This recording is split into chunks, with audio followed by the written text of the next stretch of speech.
The gentleman from Texas, Dr. Paul. Thank you, Mr. Speaker.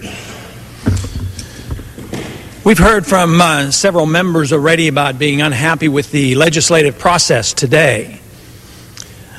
The votes did not go exactly the way I wanted, but I'm not all that unhappy with what happened, because there was a serious effort for this House to restore some of the responsibility that they have allowed to gravitate to the administration and to our presidents over the many years. Today's legislative process was chaotic, but I think it was chaotic for a precise reason. We are trying to rectify something that has been going on for more than 50 years. It's not just this president.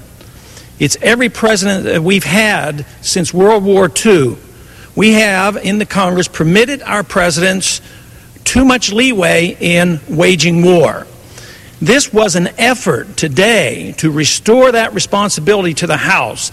It was done sloppily, but considering not the alternative of doing nothing, this was much better. So I am very pleased with what happened today. I'm disappointed that there was such strong feelings about the outcome. But I suspect they weren't unhappy with the process as much as they were unhappy with not winning the votes. But nevertheless, the votes were very important today. One of the most significant, if not the most significant, we on this House floor today voted up and down on a war resolution. This is not done very often, and under the circumstances that exist today, probably the first time. But that was an easy vote. The House overwhelmingly voted not to go to war. This makes a lot of sense. This is a very good vote. Why should we go to war against a country that hasn't aggressed against us? So this was normal and natural and a very good vote. The problem comes with the other votes because they do not follow a consistent pattern. I think there are too many members in this House have enjoyed the fact that they have delivered the responsibility to the president. They don't want war, but they want war. They don't want a legal war, they want an illegal war. They don't want a war to win, they want a war that's a half a war.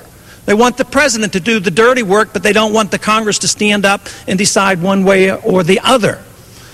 Today, we saw evidence that the Congress was willing to stand up to some degree and vote on this and take some responsibility.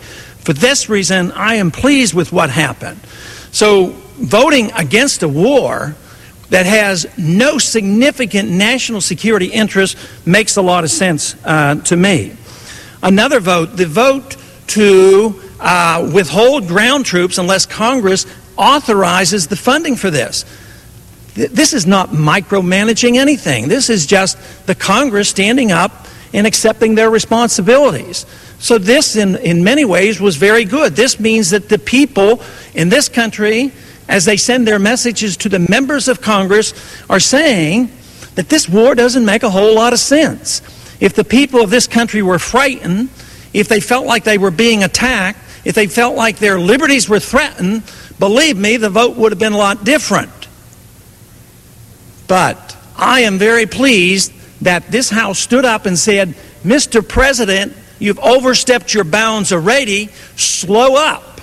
Don't get this notion that you should send in ground troops. It makes no sense to this House.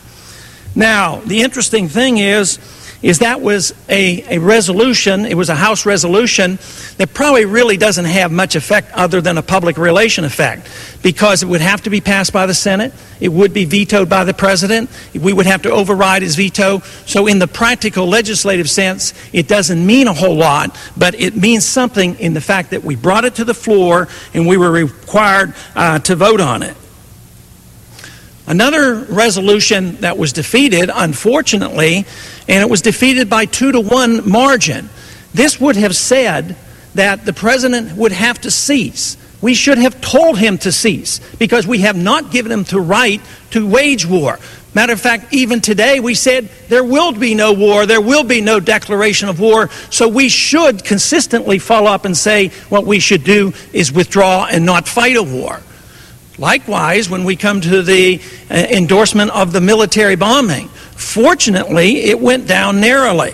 But in itself, 2 does not have any legal effect. That's a House concurrent resolution that has no effective law other than the public relations effect of what the Congress is saying. But I think it's a powerful message that the American people have spoke through this House of Representatives today not to rubber stamp an illegal, unconstitutional, and immoral war. The only moral war is a war that is fought in self-defense. Some claim that this is a moral war because there are people who have been injured, but that is not enough justification. The moral and constitutional war has to be fought in self-defense. Gentleman's time has expired.